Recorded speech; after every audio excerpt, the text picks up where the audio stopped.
In this quick lecture, let us talk about some reserved words that you cannot use as naming purpose.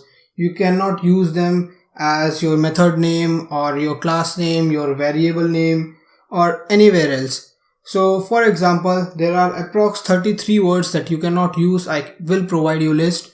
But for example, the first word is and. So if I take and as variable and if I assign a value of 10, you can see I get a syntax error.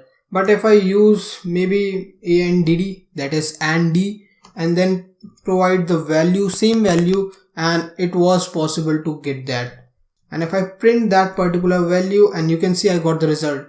So these type of reserved terms, that is reserved keywords, I cannot use them as my variable name or class name or different type of names.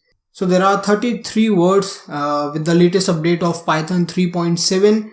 And I guess these are sufficient words, and once you start programming with Python, you will already get used to it. Like you cannot use true as your variable name and you cannot assign this value. So I got a syntax error that I cannot assign a value to a keyword because true is a keyword.